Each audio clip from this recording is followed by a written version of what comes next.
Good morning. It's 9 a.m. and I will call to order the April 1st meeting of the Saline County Board of Commissioners. Will the clerk please call the roll? Commissioner Shadwick. Here. Commissioner Grievous. Here. Commissioner Sparks. Here. Commissioner Weiss. Here. Commissioner Hay. Here. If you're able to stand, please do so, and I'll for the flag salute followed by a moment of silence. I pledge allegiance to the flag of the United States of America and to the republic for which it stands, one nation, under God, indivisible, with liberty and justice for all.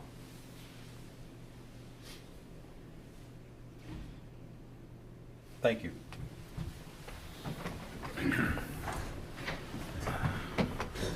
At this time, we'll move into our citizens' input portion of the meeting where members of the public may speak on county government, usually limited to 3 minutes pertaining to items that will not be discussed on today's agenda. Are there any members of the public who'd love to speak?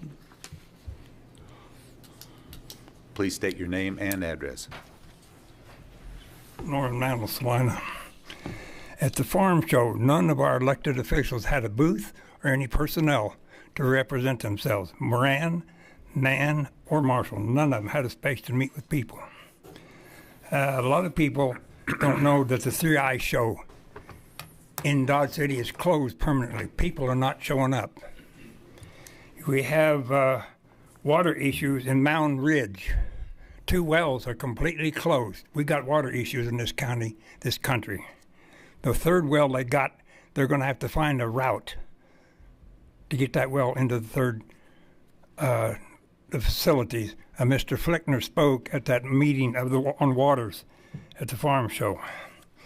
And our study stations, why are we having so many remote locations? Is it handicap accessible? Transportation issues? You've got utility issues, expense, taxpayers' money, travel time for our employees, mileage on our county vehicles.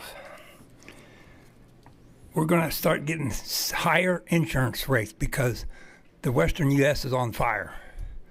Insurance companies are canceling your insurance. So I know there's no towers in Saline County, but they're looking at putting excise tax on these wind towers. If they tax them, you're going to have all kind of money, but you ain't got no towers here. So minimum maintenance on our county roads, money issues. We need restricted access. Only necessary people should be out there. Okay, thank you. Anyone else?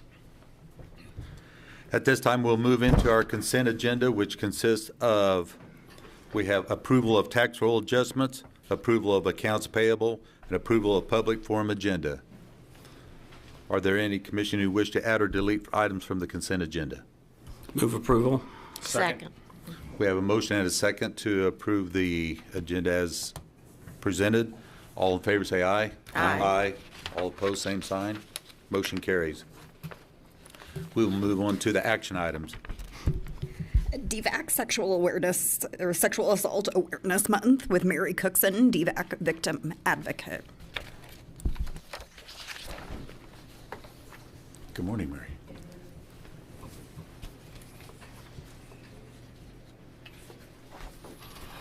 Good morning. Good morning. Thank you for having us. I'm here to present the Sexual Assault Awareness Proclamation for Sexual Assault Month. Whereas April is designated as Sexual Assault Awareness Month, a time to educate the public, honor survivors, and raise awareness about the prevalence of sexual violence. And whereas 1 in 2 women and nearly 1 in 3 men will experience some form of contact sexual violence in their lifetime, revealing the widespread and far-reaching impact of sexual assault on individuals and communities.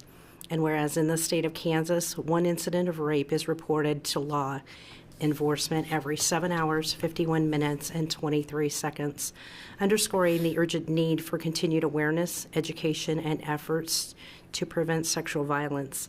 And whereas according to the Kansas Bureau of Investigations, a rape victim is most often female, 94.6%, with 62.3% of victims under the age of 25. Offenders are typically male, 88.7%, with 18.9% of them being between the ages of 15 and 20 years old.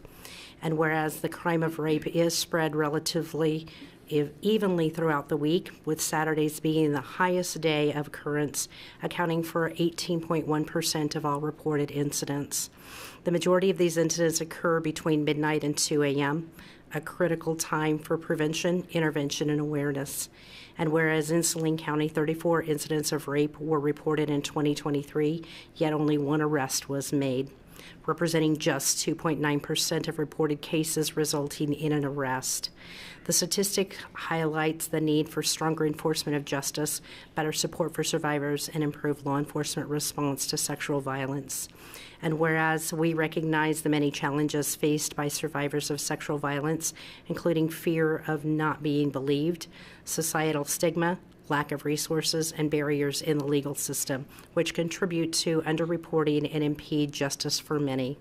And whereas, as a community, we must work together to address the issues surrounding sexual violence, support survivors in their recovery, and advocate for a justice system that holds offenders accountable while providing necessary services and protections for victims. And whereas the Domestic Violence Association of Central Kansas, also known as DVACK, provides 24/7, 365 free and confidential services to victims of sexual violence in Saline County.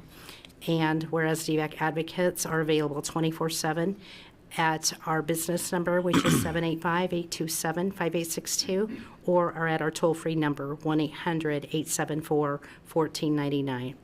And we're just asking the commissioners to proclaim the month of April Sexual Assault Awareness Month. Okay, thank you. Are you having any other activities this month that go along with this? Yes, actually, today is kicking off the month. It's actually Teal Day, which is teal is the color for Sexual Assault Awareness Month. And then we're also doing a pledge where we passed around papers and asked all of our advocates just to sign their name on it and made it available so that they pledge that if somebody comes to them and says that I've been sexually assaulted, that they're going to believe them, because a lot of people that do come forward, that's the reason that they've stopped crying for help, is because people do not believe what they're saying and what they're saying exactly has happened to them.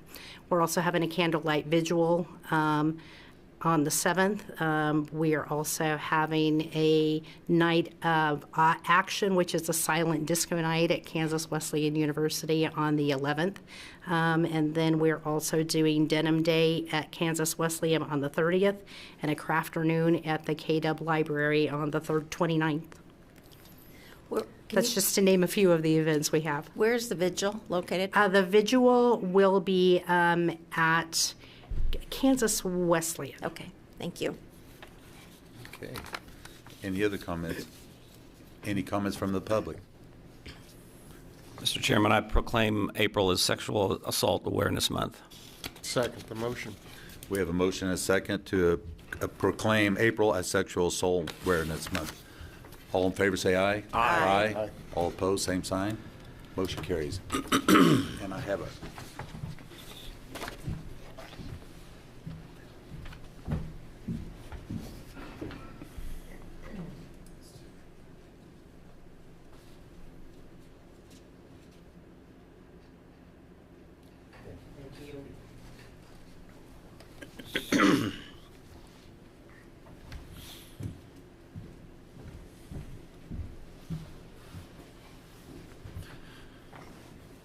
action item 2. Zoning code update, incorporating provisions for battery energy storage system facilities, with Tim Hamilton, Planning and Zoning Administrator. Good morning, Commissioners. Good morning, Tim. This is going to be consideration of a resolution amending Chapter 13, Part A of to include battery energy storage systems, or BESS, in unincorporated Saline County through the conditional use permit process. After several revisions based on comments from the public, and the public has given quite a bit of input during this process, The Planning Commission at their November hearing recommended approval of the attached resolution. County Council has also had the opportunity to review and has also given input on the document. The alternatives would be to approve the resolution as submitted. If approved, staff will incorporate this language into Chapter 13 of the zoning code. Option 2 would be to amend the resolution as the commission deems necessary. The commission may either send this resolution back to the Planning Commission for further consideration or request staff make some minor changes prior to a final approval. Make no changes to Chapter 13 regarding best facilities at this time would be option 3. Staff is recommending approval of this resolution because it best reflects the input that the public has had during consideration of this amendment. Point 4 is the budget impact. There's no anticipated impact to the budget since this is a procedural amendment allowing for consideration of a best facilities through the conditional use permit process. With that, I do have a brief presentation basically we're looking at regulations that have to pertain to battery energy storage, and that would include the International Fire Code, UL 9540, the National Electrical Code, or NFPA 70, NFPA 855, Chapter 9, NFPA 68, 69, and 72, all local, state, and federal laws pertaining to environmental safety as well. Oops, wrong way. Okay.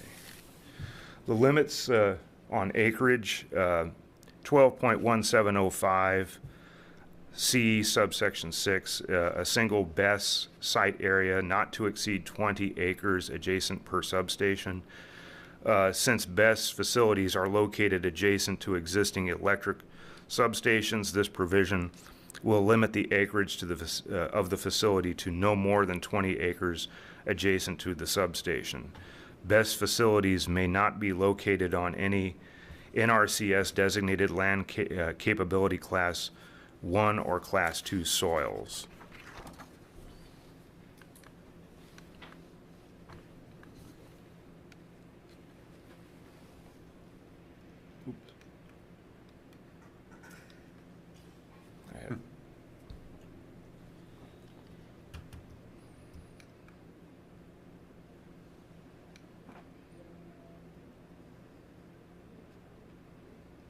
Okay, the other factors addressed in reviewing a CUP application for a BESS facility would be regarding setbacks. 12.1705 G1 requires all setbacks and buffering between adjacent uses and other BESS facilities per the requirements of the NFPA 855.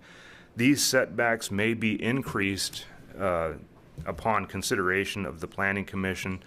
And again, these setbacks are, this would be to set just a basic starting point for any consideration of a conditional use permit based on the location. So if the Planning Commission or if the County Commission, when they, if it were to ever come to you through appeal, could look at the setback and increase it based on whether you feel it's, the appropriateness in that area. So. The other item would be emergency services and first responder training in accordance with 12.1704 B15. This would be something where, again, consideration during the review of the conditional use permit application based on first responders' ability to respond to fires like this, the time frame and all of that would be considered in considering that request for conditional use. A decommissioning plan that would include reclamation and disposal. And that's all I have for the presentation portion. Do you have any questions for me? Quick question. first on the 20 acres. Is that just for the battery, or does that include the setbacks also? That would first of all be a maximum that would ever be allowed for something like that. So that would include the facility itself, and potentially, I believe it was discussed that there would be a setback from an adjacent property was also the issue. So all of that, again, the setbacks would be one of those situations where each individual request, individual application would be taken under consideration for the setback. So the setback could be adjusted accordingly. Okay. Thank you. Okay. I've got several questions. We'll start with the setbacks on it. I know that, we've already been through this process once where they've already, where a CUP's been requested. And at that time, we were talking about 100-foot setbacks, and now we're talking about 200-foot setbacks. So you're saying that 100 to 200 foot is discretionary, whatever the Planning Commission, or if it happens to come back to the commission, it's their discretionary or what that size should be? It's basically, well, first of all, we use, I think I mentioned 855 as being the, was the code that we use for determining setbacks from adjacent properties and adjacent uses. That's basically as a starting point. And so the Planning Commission would use, in consideration of each individual case, would consider the location, and also the general vicinity and the uses around that vicinity to adjust that setback accordingly. So it could actually be more than 200 feet, depending on how they feel, how the commission feels. Okay, and then, 20 acres. That's just way too big. I mean, I think we were looking at, when we first started the first time, we were looking at 10 acres. I think 20 acres is excessive, but I mean, you said that was discretionary too. That could be on that part there. Right. Then on, under the liability insurance, it says the applicant should provide general liability insurance showing liability coverage of $1 million. That scares the hell out of me. I mean, $1 million is nothing when you consider the size of these battery plants that are you putting in. I mean, I watched last night online and watched about the Moss Fire in California, and boy, I tell you what, that's, if you want an eye opener, you need to sit down and take a look at that. But I think that the $1 million is way too low. I think that needs to be significantly made larger and amended to this to be, up there. Then under your deal on the time frame, it says the conditional use permit be approved within a time frame up to 25 years of date of the Planning Commission approval. Now, does that mean once it's approved by the Planning Commission, it's good for 25 years, or? Yeah, the facility would be, that's the life of the facility. So if it goes beyond that 25 years, then they would have to renew their conditional use permit, because we're going off of whatever the lifespan of the project is, or the lifespan of that particular facility. And we went off of 25 years, I think, was the typical time frame for it. Okay. For one of those. And then under your transfer of operator or ownership, if the owner sells this, happened to sell this, will there be a procedure that the new operator is qualified to run this facility, and would they have to apply for a new CUP? Not necessarily, but there would have to be some sort of proof that, with my office, that that transfer has taken place, and that they understand. They have to give me basically some sort of proof that they understand what the conditions of the conditional use permit are. Usually what happens is, if there's a situation where it's like with every other conditional use permit, let's say the facility is dormant for a period of 6 months, then after that, then they would probably have to, depending on the situation, whether it's, I think it's 6 months or a year, they would have to reapply for a conditional use permit at that point, because it's viewed as, we have built-in kind of safeguards in our regulations regarding making sure that if a conditional use permit is approved, that transfer of ownership happens. Well, if there's like, let's say, like I say, if the facility is inactive for a period of time based on what our zoning regulations say, which I think is 6 months or a year, then the new people would have to come on board and reapply for a conditional use. Okay.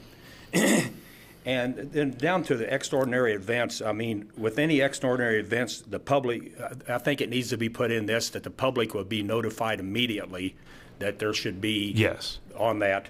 Okay. And then I guess the other question is, how will the public be notified? I mean, will they be notified? Is there sirens out there? Is there flashing lights? Is there, will it be radio transmission? How will the public be notified if we have an extraordinary event out there? I think that's one of those things that we would, again, it's one of those things that under consideration of a conditional use permit application would be addressed at the Planning Commission, and the Planning Commission would determine if, and say, make sure that that particular emergency service was available to notify people within the area, and if it was inadequate, then they would have to, the applicant would have to abide by whatever the Planning Commission wants for, as far as notification of, whether it's through a text or something like that, through a, whatever. So, and then I think in this also needs to be added to this is there needs to be an annual testing of the water, soil, and air every year on this, just to make sure that the public is safe, and I think that needs to be done by the owner's expense. water, soil, and air. Or soil and air. Okay. Tim, I commend your group for putting this together, and I thank the public for their input on it. I do think there's several items on here that I think that we need before we approve this. I think we need to go back and add these items on here so that we've got a better understanding of what we're looking at and what we need. And our number one priority is safety, and the other number one priority is what does the taxpayers what do they want? I mean what's going to happen? What's it going to look like out there? Mm-hmm. That's all I got. Okay. A quick question here, and I know reading in here somewhere that it talks about around all of this that the agricultural use will be, seeds, wildflower type stuff and all of that. But in this here, under your standards and provided to, it says, ensure the land remains viable for agricultural uses during the life and following decommissioning. How, if you got these battery packs and everything set in here, how can that still be used as agricultural uses? It can be, once it's decommissioned. Well, but that's not what it says. Right. Well, during the lifespan of it, they would have to, and it would probably go to what Commissioner Hay was saying about the annual testing of soil, water, and air, is making sure that, that area around those facilities remains viable for agricultural land. Okay, I'm trying to figure out how can you ensure the land remains viable for agricultural use with this battery pack over the top of the ground? Well, that's what the applicant will have to provide us a plan that shows how they intend to do that when they remove it after it gets removed. Oh, well, but that's not what it says. It doesn't say after it's removed. It says and following decommissioning. Right. So following decommissioning means the removal of, I understand that, but it says and after that. So right. You're putting in there that it has to be agricultural use during and after. Well, during meaning the surrounding area around the facility is what I was trying to say. Maybe that's what needs to be said. That's what I need to, yeah. Probably needs a clarification on that. Okay. And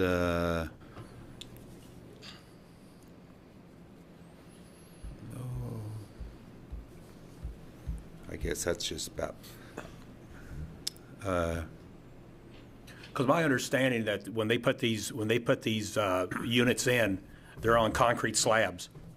Yes. And then around the concrete slabs that when they told us last time that they would be treating these concrete slabs and stuff for weed control and stuff during the whatever length, 20, 25 years they were going to be there.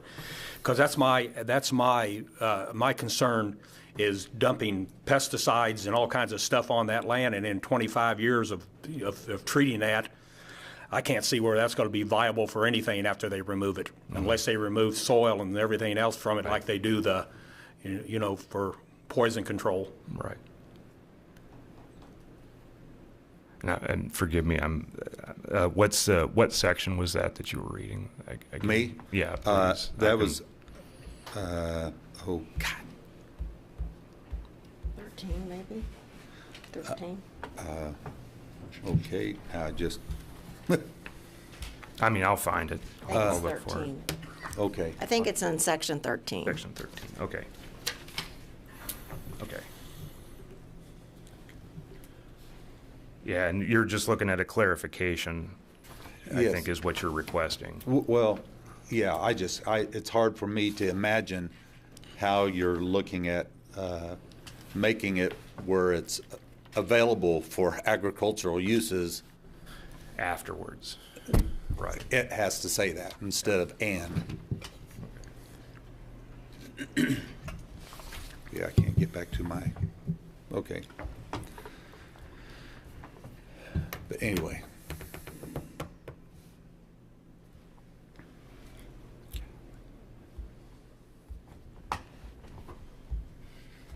I don't have any questions for you, Tim. I do want to, first of all, thank the public for working with the Planning Commission, and I want to thank the Planning Commission.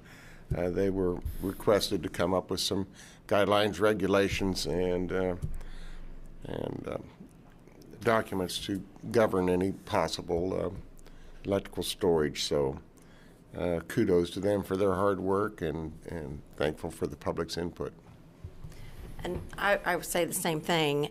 This is new to me. I've read this clearly several times, and I appreciate all the work that's been put in. I know that that's extensive work, and I appreciate that. And I appreciate that the public was not only included, but did participate, and that makes a product much better. Yeah, to kind of put it in perspective, this started approximately this time last year.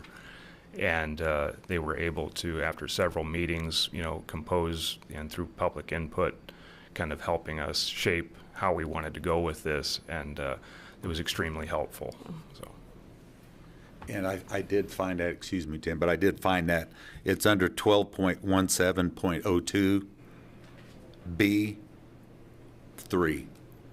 B3. Under standards and provided to. Okay, thank you. And the other thing is, I just did want to comment in regards to Annie's comments there, is that I did get a phone call from the state and about this, and they just wanted to commend you and your whole department on putting this together, because they just, after reading it, they felt that this was looking way down the road and taking care of your clients and the people. So You bet.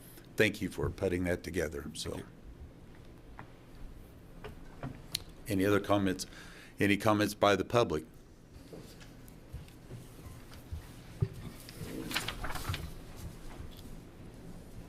Norman Mantle, the Audubon Society of Kansas. Hazards to insects, birds, and entire ecosystems. Professors at Kansas State University. If our croplands can no longer produce any insects, what are our birds going to eat? What are we going to eat? Here it is. Okay. Thank you. Any other comments by the public? Good morning. Good morning. I'm Carolyn Sishley, and I live at 5967 East McReynolds Road.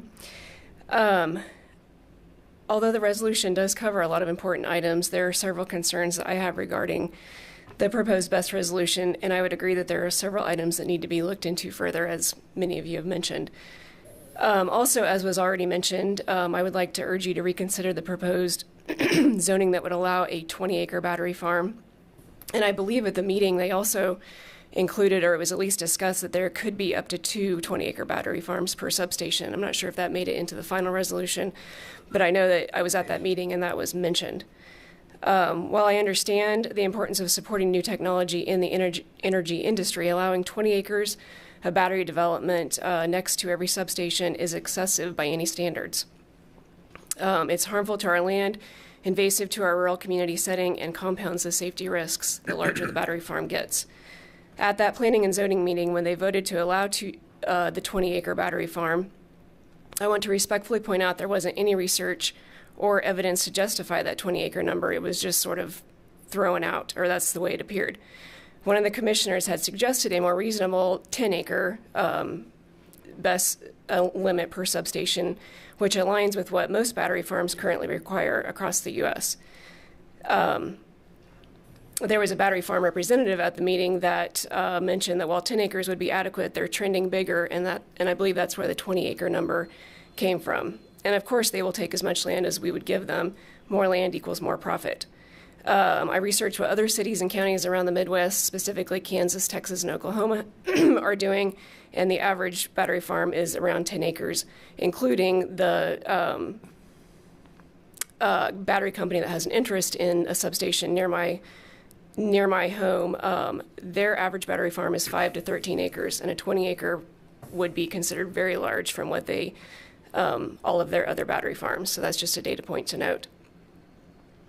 There's obviously a reason why planning and zoning boards across the U.S. lean towards 10 acres. Fewer batteries means less risk of fire, thermal runaway, or environmental contaminations, and smaller sites are obviously less intrusive to the community. So I feel that by allowing 20 acres of battery development, we're not only supporting energy innovation, but we're opening the door to industrial scale energy storage facilities far beyond what's considered safe or reasonable elsewhere in the industry. We are essentially making our county the exception, and our community is not okay with that. I also wanted to mention the Moss Landing fire, which was also mentioned here this morning. As we know, that was a very devastating event that took place very recently. We've seen what can happen when something goes wrong with a battery storage facility, and it's evident in what has happened at Moss Landing. After that fire, university researchers tested the surrounding Elkhorn Slough wetlands and found levels of heavy metals 1,000 times higher than before the fire. I'm sure the residents of Moss Landing were assured at the time of the installation that their batteries were modern technology, tested, and very safe. But the reality is that battery energy storage is still a very new technology, and new technology isn't tested long-term and can also go bad in a very short span of time, as it did at Moss Landing. Because the technology is new, there are few, if any, enforceable regulations that govern how these systems must be installed and maintained to prevent failure. That means mistakes can happen more easily than it may seem during installation, and when they do, the consequences are serious. Cooling systems can go bad, etc. We're told that the batteries that will be installed in our area are designed with newer technology that will be safer. But again, these batteries are so new that there hasn't been time to do long-term real-world testing. We're not saying no to new technology, but we have a social responsibility to limit the risks as much as we possibly can. Because once a battery farm is built, it is, and if it goes wrong, it's too late. The health of our families, our farmland, and our water can't be restored with a simple fix. In California, a new bill, Assembly Bill 303, I don't know if you're familiar with this, but I did some research on it. It is also known as the Battery Energy Safety and Accountability Act, was introduced by a Morro Bay Assembly member earlier this year in response to the Moss Landing fire. AB 303 proposes that large-scale battery storage facilities be required to maintain a minimum 3,300-foot setback from any receptive use areas. A receptive use area, according to this bill, includes homes, schools, parks, rivers, tributaries, and environmentally sensitive areas. Why? Because after the fire they have been through, they're acknowledging the risks and working to protect people and the ecosystems. Here in our county, we're being asked to allow battery farms within hundreds of feet of homes and farms. If California is pushing for 3,300-foot setbacks after doing research and seeing real-world consequences, then we should at least consider a half-mile setback from any residence or sensitive area. So what am I asking? I urge you to limit battery farms to one 10-acre plot per substation, aligning with industry norms, require at least a half-mile setback from any home, school, wetland, river, tributary, or other sensitive area, and establish clear emergency management protocols that include air quality, soil, and water testing during and after any fire or thermal event. As was mentioned, that there's really nothing in place to ensure that we are notified and also testing is being done. If there was a fire event, how would we know what the air and water quality is in our community? I urge you to consider these points. Let's grow smart, protect our land, our neighbors, and our future. Thank you. Thank you.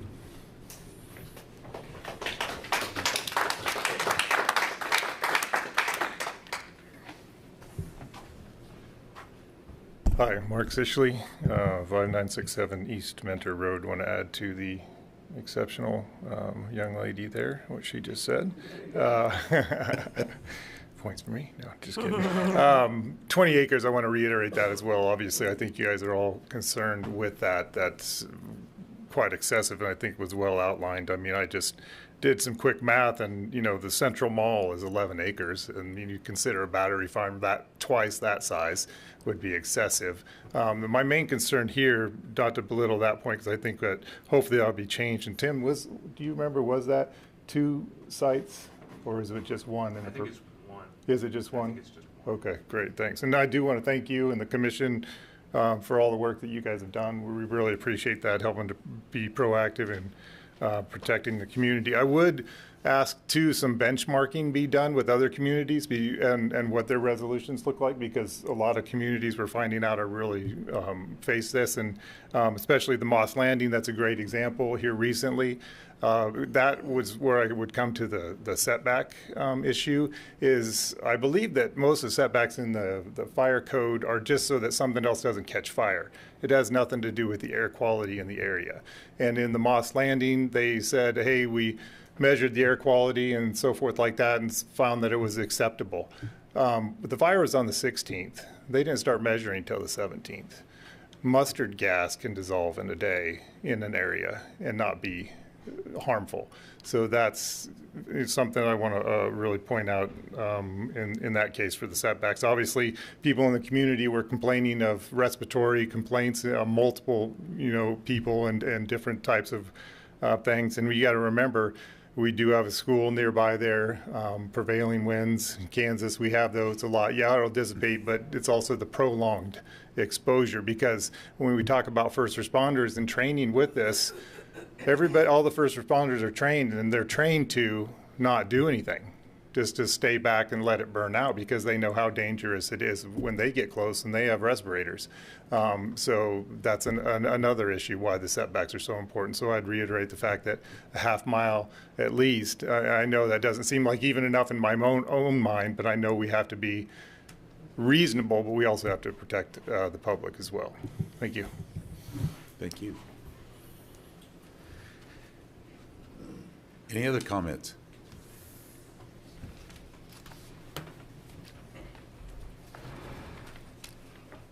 Good morning.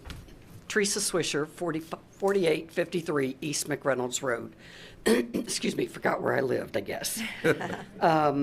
So I think the planning and zoning did a good job on doing a draft. I still think there are some issues, like Joe mentioned, that need to be addressed and added in here, excuse me, before we go forward and approve this as a final resolution.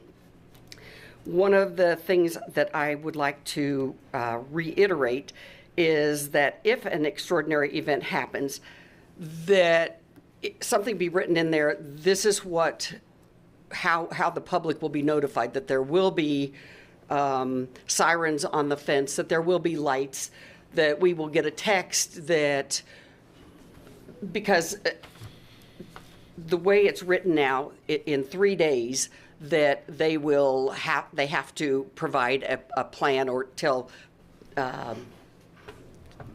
Tim that something happened.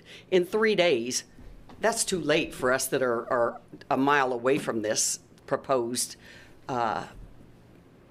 area.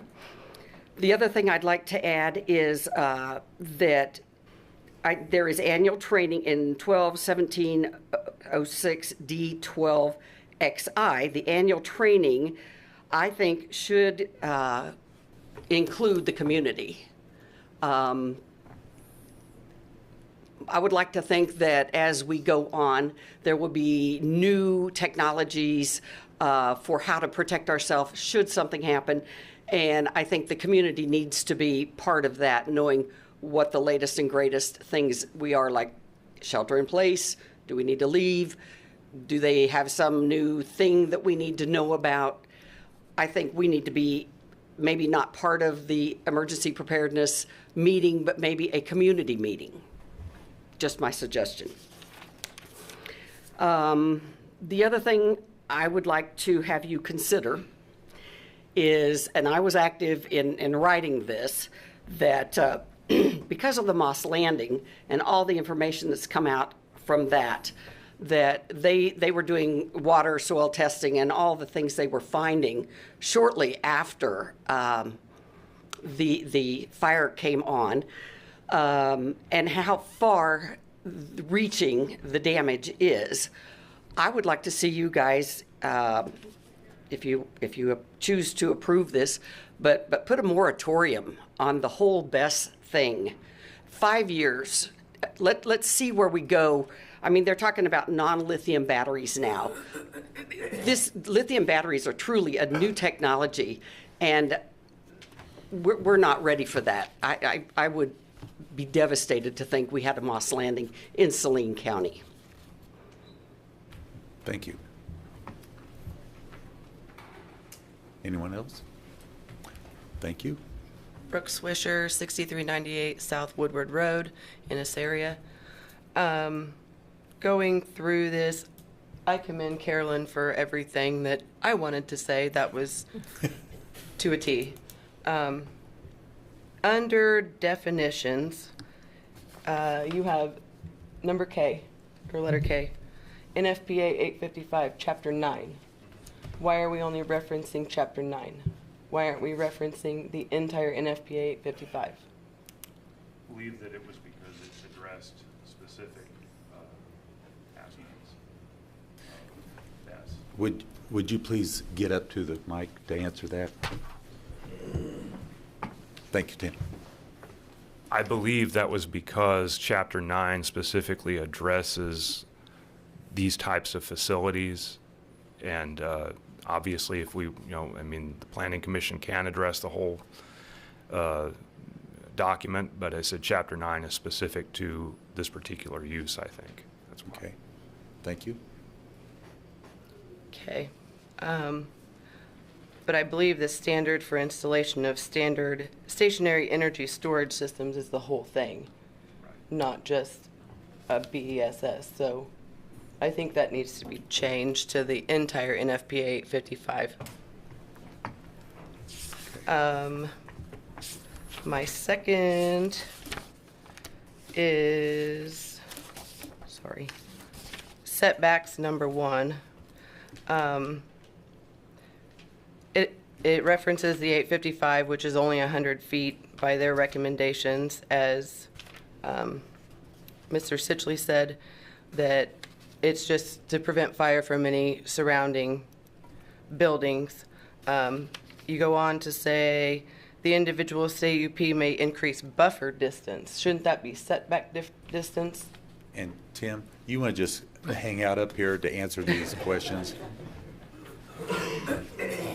It's not buffer distance, isn't buffer trees? Buffer and setbacks are, in zoning, are treated essentially, they're kind of interchangeable.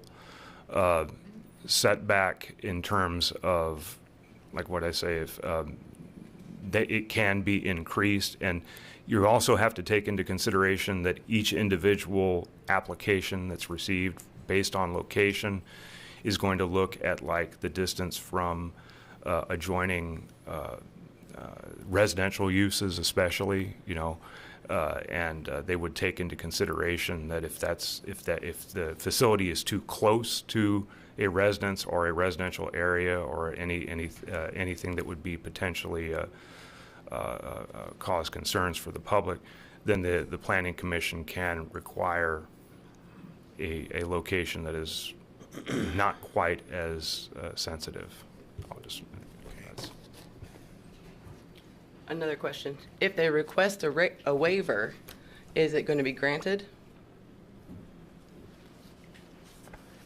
Waivers typically are, unless it is specifically granted in the zoning regulations that a waiver can be, on a specific issue, can be granted by the planning commission or by the county commission. Typically, waivers are never recommended by staff to be approved. And I agree with Carolyn, half a mile would be the best for a setback from any residence. I understand we're looking at the whole community. I'm talking one specific area. I need to look at the whole community. If there's no residents within that specific area that by the substations, I would consider a different setback. But if it was right next to a house where there's a family, I think that there needs to be a larger setback of half a mile at least. Thank you. Thank you. All right.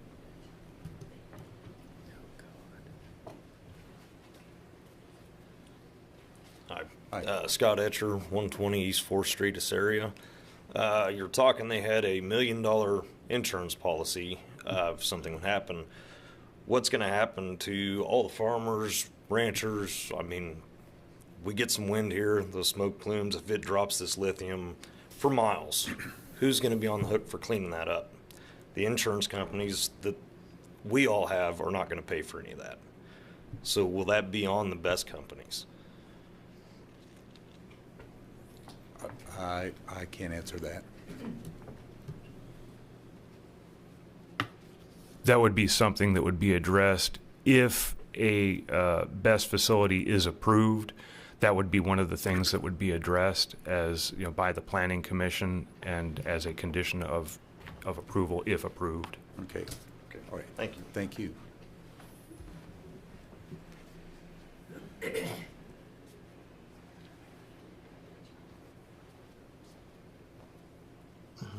Dwayne Tinkler, 1701 East McReynolds Road, Assyria, Kansas. And I've been following the Moss Landing deal in California for about 3 months now. And with the winds we got in Kansas, I'd just like to see a total ban on them. I don't think anybody's safe anywhere in the county, no matter where you put it. Okay. Thank you.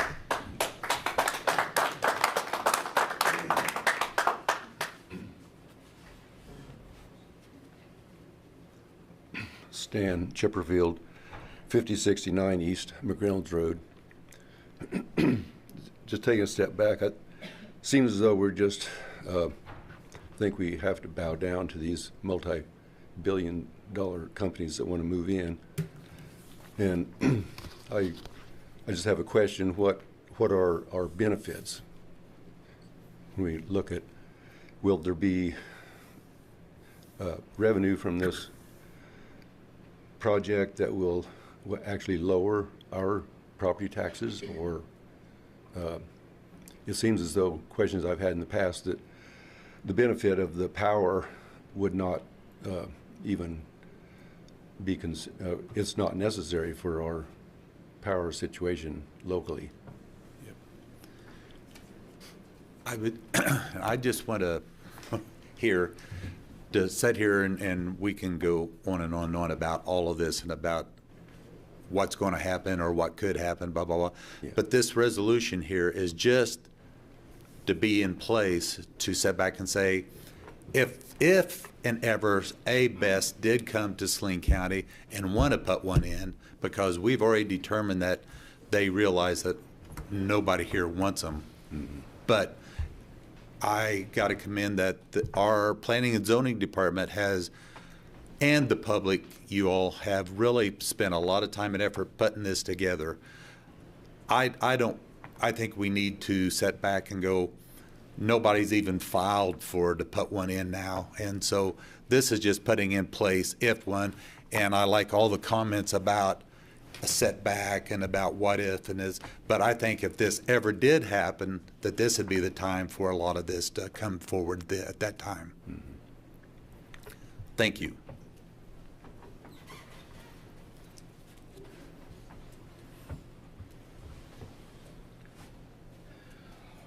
Wade Waddle, 4028 East McReynolds Road. I kind of want to respond to that comment you just made. Okay. I've seen soil testing, I've seen surveyors in the last 6 months there. They're waiting for you guys right now.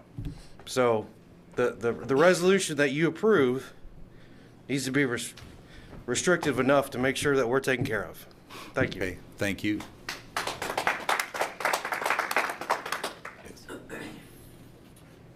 Okay, any other comments? Oh.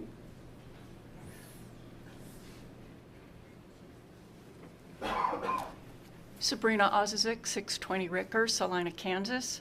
First, I want to say thank you to all my neighbors. As a landowner in the area that's a half a mile from this proposed area, I want to say thank you because I'm kind of coming in right when the resolution. During the presentation, I did hear that there was stated the surrounding area would be devoted or maintained as agricultural use. Does that mean if it does go in, we won't have to worry about a solar farm? As far as that surrounding area, is that a mile? Is that part of the back set? Because in my opinion, if they build this battery energy storage facility, the solar panels will come, and usually right in that area, and that'll be in my backyard, even though I don't live there, but these folks who do, their backyard, and I just don't like that image. So thank you for your time, and thank you again to everyone who's done such a good job on this. Yes, thank you. Any other comments or rebuttal or anything? Oh, we have another. Go, Paul. Paul Fennell, 2873 North Mahan Road. This has been a really good discussion.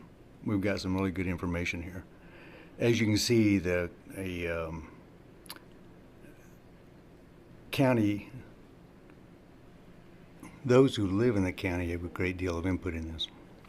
And unfortunately, we're always focused on one particular substation. Keep in mind, this was written for all the substations because these could be put into any substation. There just happens to be one that is basically 3 different lines coming through. So when you look at this, granted, everybody seems to think it's going in one location. It could go anywhere. Second thing is, even though we've got some great input, and Carolyn did a great job bringing out a lot of good feedback, and I think you need to pay close attention to some of the things that she said. She did a good job. As the person who wanted the 10 acres, I would like to see you change that from 20 to 10 acres. I got overrided. Why didn't you override it? So I also like the half-mile setback, but we chose to use national regulations. We wanted to keep this so that if national changed, we would be able to refer back to their changes. And then under a CUP, we could then go over and extend those setbacks if we needed to. I got overrided on that. But we still do have the national regulations to fall back on as a minimum standard. And if they do change, they're written into the code so that we don't have to go back and change the code. So that's the reason why the 5280 and the half mile wasn't put in. So keep that thought in mind. Even though I agree with the half mile, it didn't get put in that way. The other thing that Joe was bringing up about testing the air, the water, and the soil. Do you do that for the petroleum farms? Do you do that for the jobber out on 35 and State Street? Do you do that for the propane tanks that are set out? Do you do that for any of the other energy storage facilities that we do? this is just one method of energy storage. There are multiple methods of energy storage that we do. And so since we don't require that for everybody else, we didn't require annual for this one. We just wanted a baseline, and then if anything ever happened, then be able to do that. Have a follow-up. So keep that in mind. You don't even worry about cell towers. You're talking about dumping all the chemicals on these facilities. Well, why weren't you interested in that concern when we started putting in cell towers? Because cell towers put in a hell of a lot more chemicals than anybody else does. I can tell you that for a fact because I have one on my property. So keep that thought in mind. That's the reason why a lot of that stuff didn't get put into this ordinance. Alarms. It's been the biggest issue about how do we notify the public. If lightning was to hit the oil storage facility on 135 and State Street, how would you notify the public? If the propane tanks got hit by lightning, how would you notify everybody downtown? That's what our emergency management's for. They would notify right away. Let's hope they do. Now you're assuming this thing's going to fail. And you keep using Moss as an example. DOE tracks every single facility that's ever built, that ever fails. There has been a significant increase in battery storage facilities. Texas and California by far lead. The technology is changing every 6 months. The Moss facility was in excess of 6 years old technology. And you can't compare Moss technology to the technology that's being used today on these battery storage systems. It's a totally different system. They're better regulated by the manufacturers. Keep in mind, the manufacturers do not want these things to fail. This is probably the most lucrative system of energy sales that you're ever going to find, because they buy low and they sell high. They buy the energy at 2 o'clock in the morning, 3 o'clock in the morning, 4 o'clock in the morning. They store it in those batteries, and then they release it at 3 o'clock, 4 o'clock, 5 o'clock, 6 o'clock in the afternoon when the demand is high. That's how those things cycle every single time. It's buy low, sell high. Buy in the early morning, sell in the late afternoon when everybody gets home and cranks up the AC. Texas has been able to overcome their grid limitations because of the number of battery storage facilities that they've put in on their system. And so that right there has allowed them to overcome a lot of the failures that they had, not only in summer cooling bills, but also in the heating when they had that massive failure back several years ago during the wintertime. So keep that thought in mind too. The other thing is, during all of this process, I knew that Minneapolis, the city of Minneapolis, just north of us, has a battery storage facility. And I had an opportunity to go talk to the Lions group up there, and while I was on a different topic of discussion, I decided to learn something about their facility. Their facility is right downtown, right on Main Street. Their facility, when I started asking everybody questions about it, they said, "We don't care about it. It's just there." There wasn't a single person who voiced a concern over that BESS sitting downtown Minneapolis.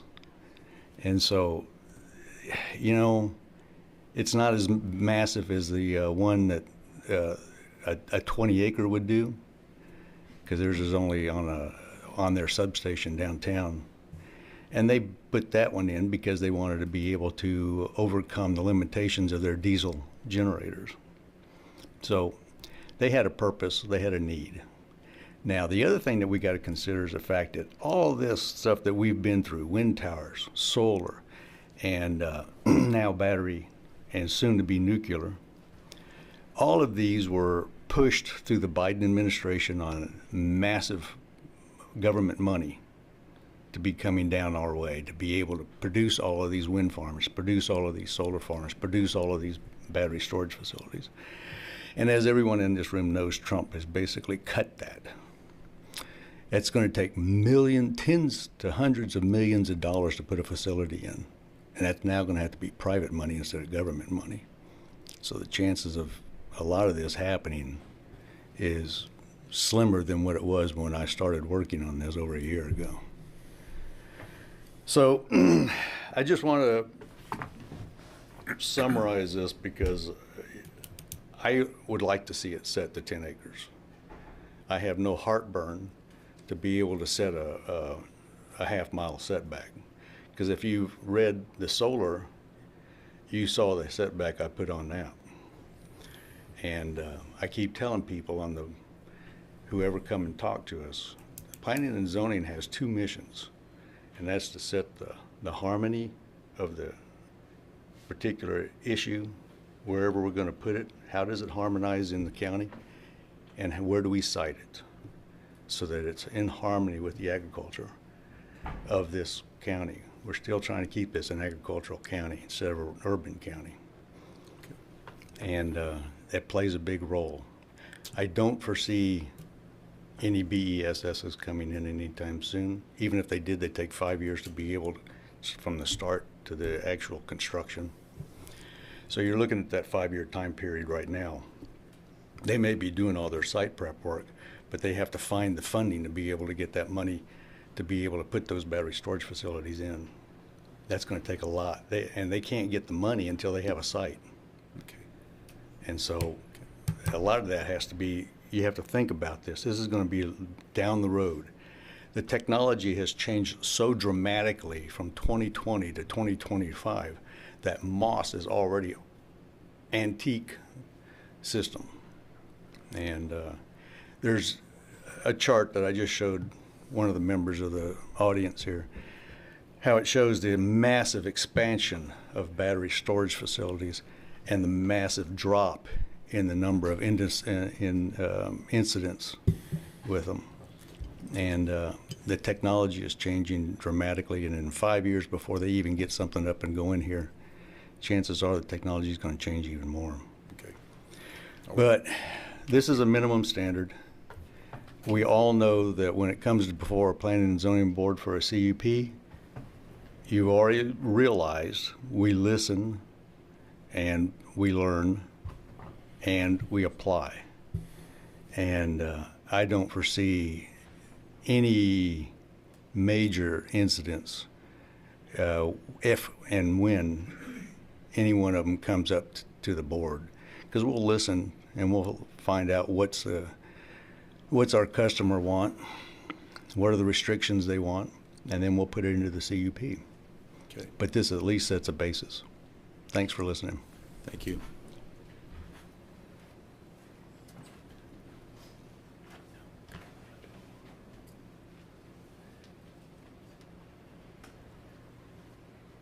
I'm Roger Tilburg. I live out by Headville.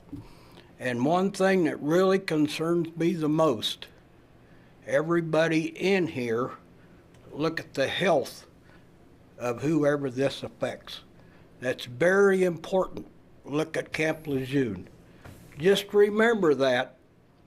I mean, what the decisions we make not only affects me, I'm 75 years old, don't only affect me, what about the kids coming up? What about the youngsters? Just remember that. Dollars don't always do everything. If you don't have your health, you don't have it. Thank you, everybody here. Thank you.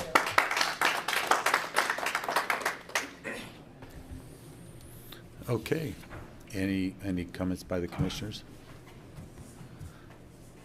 Do I have a motion to accept the resolution 25-24-23 as presented? If I could just make a comment first. It sounds to me like we're headed toward alternative 2. I think the Planning Commission came up with a great first draft, but I think that there's some changes, some wordsmith that needs to happen. Commissioner Hay brought up some concerns with the $1 million, the annual testing, the 20 acres has been brought up many a times. The language the chair noted. I'd like to know what my fellow commissioners think about sending it back to the Planning Commission or just directing staff to kind of come up with some changes. And then second of all, I'd like to caution everybody, just, a vote to okay a zoning code update is not the same as okaying a battery plant. Those things haven't even come to us yet. So I like that the minimum standards have been set. I think maybe a few things could be changed, but that does not mean that my vote would be to okay one once it came up. So if it ever came up, like the last speaker talked about. So what do you guys think? And Joe? I'm all for amending the resolution and sending it back to the Planning Commission for further consideration of making the changes, not only the changes that I put up there, but some of the stuff the public said, right. Some of the stuff the chair said. I just would rather see that go back to the Planning Commission, let them sit down, let Tim present what we heard today, mm-hmm. and make that decision so we can bring it back with something that we all can agree on. Doesn't mean that if it's implemented and it comes up and everything that we're all going to agree on, mm-hmm. That's a cut and dry deal for a best. But I mean, at least it's going to give us a guideline. But I'd really like to see it go back to the Planning Commission and let them. I mean, that's what the Planning Commission's for. Yeah. And just for clarification, I wanted to go over some of these. So just to make sure, so when I go back to the Planning Commission, I know I'm as thorough as I can be is what we've talked about today, which is you're talking about the half-mile setback, the liability insurance increase, whether the public, how they're going to be notified immediately, go to 10 acres instead of 20, annual testing of soil and air and water, testing immediately after an event, and a clarification on 12-1702B3. Yeah, and those are just comments that I made towards the other commissioners. I mean, if the other commissioners don't think that that's correct, then that's fine. No, that was not a motion necessarily. Right. So. No, I would support that, what Joe and Monty are saying in that, and that's what I was going to ask you, Tim, is if you had those things specifically down. Yes. I've written everything down that the comments made by the public, and those hit all of them that I see. The question about best practices and the question about notification were also things that I noted. But I agree if we could put those in. And I want to commend again the Planning and Zoning. To have a year working on this is amazing. But I think that if we could just secure those further concerns in, I think we'd have a good product. Okay. Excuse me, Tim. I don't believe that me as a commissioner are mandating these changes be made right. to prove this. Right. This is just for them to reconsider, and then they can explain what their decision is. Mm-hmm. Right. Okay. Commissioner Weiss, are you advocating going back to the Planning Commission or just? I'm fine with that, sure. Okay. Take them right. back. I didn't know if you just staff. They have put a lot more hours into this than what we have. Absolutely. And they have a lot more history of why these decisions were made. We're just, what I'm hearing is asking them to, would you reconsider your resolution to include some of these items, and if not, why? So, yeah, it can go back and have them look at it one more time. Okay. And Tim, one of the other things I think that we ought to look at there is the area here on lighting, mm-hmm. because I still, if I lived even a half a mile and it says the lighting should not be this and should not be that, I just can't imagine how the lighting's going to be on all the time for right. safety reasons, but how it's not going to affect somebody. Right. Okay. But that's just another area of concern. Well, with that, I'll try to cobble together a motion. I move that we direct staff, alternative 2, send it back to the Planning Commission with the, not necessarily a direction to change those things, but to address those things and come back to us with your list. Okay. So I'd second that. Okay, we have a motion and a second to approve the alternative action, amend the resolution as the commission deems necessary. The commission may either send the Republican back or the resolution back for further consideration or request staff make minor changes prior to final approval. All in favor say aye. Aye. Aye. All opposed, same sign. Motion carries. Okay, thank you. Okay, we'll move into informational items.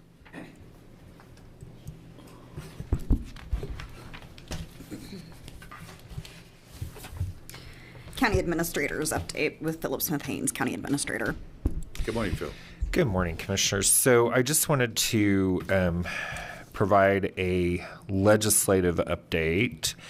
So the legislature is not done with their work for the year. They will be back in session on April the 10th, but they have reached, as of last Thursday, what's called first adjournment. So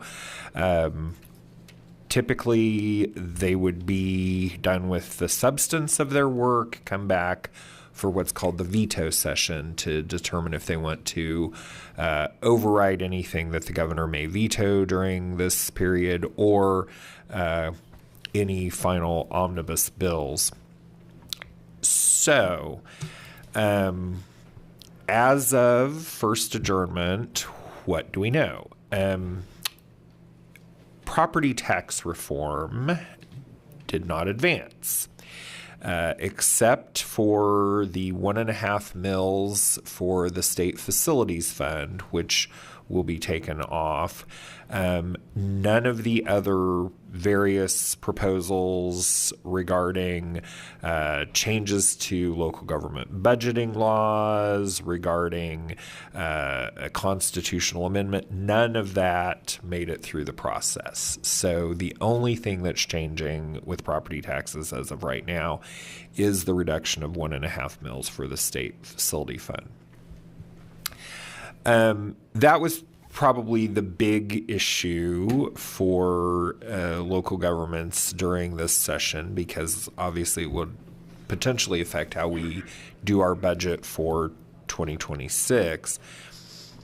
A number of other different things that happened or didn't happen. So one of the things is that the legislature has eliminated the 3-day grace period on mail-in ballots starting next year.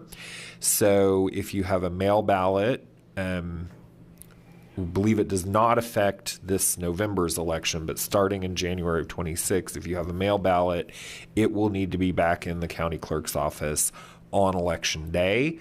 Can't be postmarked on election day and returned 3 days later. The legislature did approve a fast-track permitting bill, but it's limited to residential construction. So the League of Municipalities and KAC were okay with that.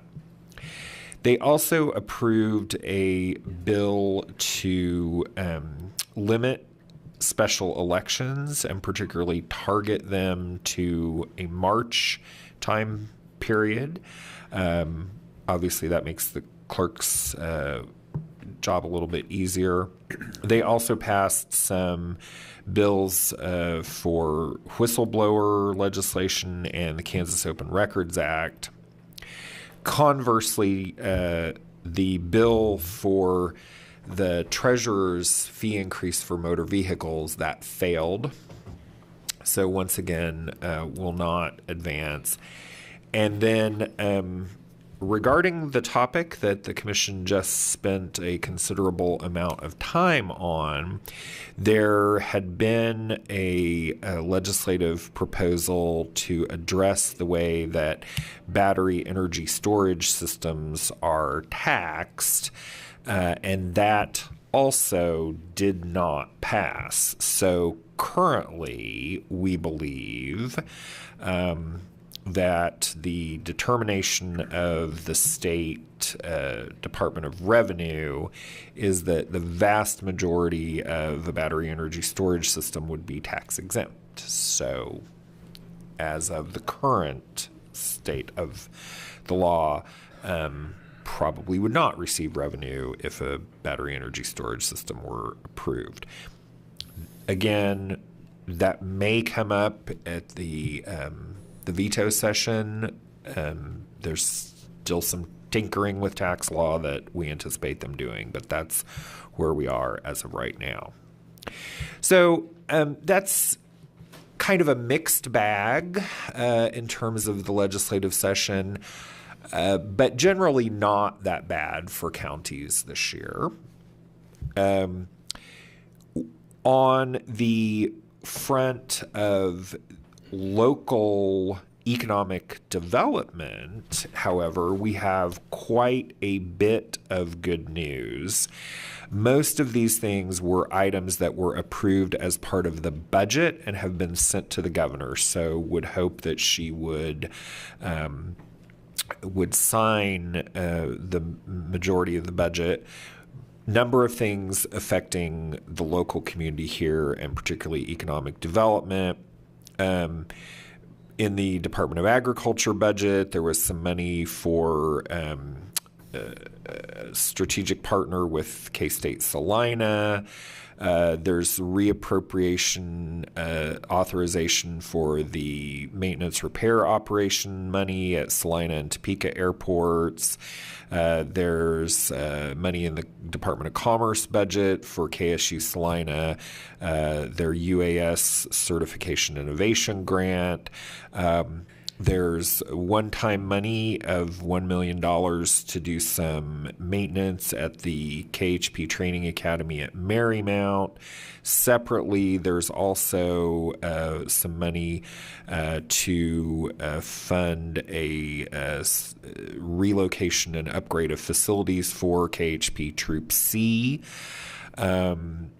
There's some money for behavioral health inpatient services targeted.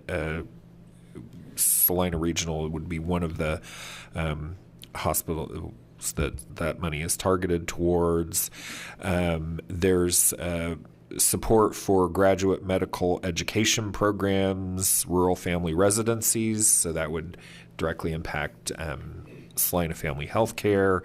There's money for Textron at the Salina Airport, provide a grant to an airport for technology, terminal, tower upgrades, heliport, vertiport, hangar, and office space to attract e-aviation uncrewed aircraft systems.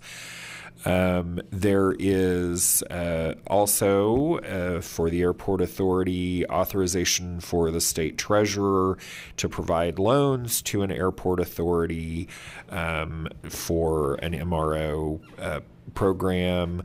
And there's some other cleanup language, but very good session as far as local economic development, and look forward to seeing what the governor does with all of that. So that's what I had to chat about today.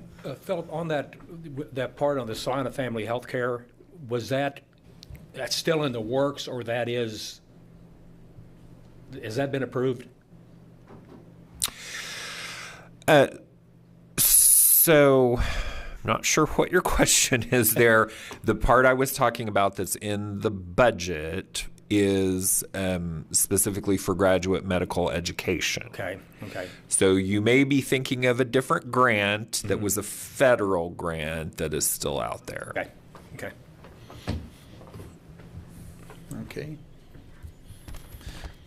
Next item. Commissioners' comments.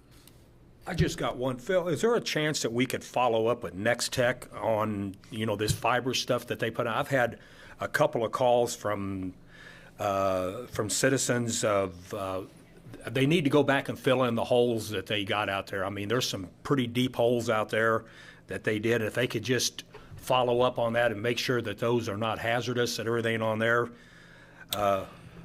Yeah, I will. I'll send Justin a note on that. It's his inspection staff from engineering that has been monitoring that, so I'll make sure we follow up on that. Okay. Then the only other thing, I attended the farm show this week. You know, all I can say is wow. I mean, it's a good attendance out there. A lot of information, a lot of things going on, and even though we heard earlier that the 3i show is gone, I hope we don't lose our farm show. I think it's very important for the Saline County, and especially for the vendors to show their wares. So it was a very good farm show as far as I was concerned.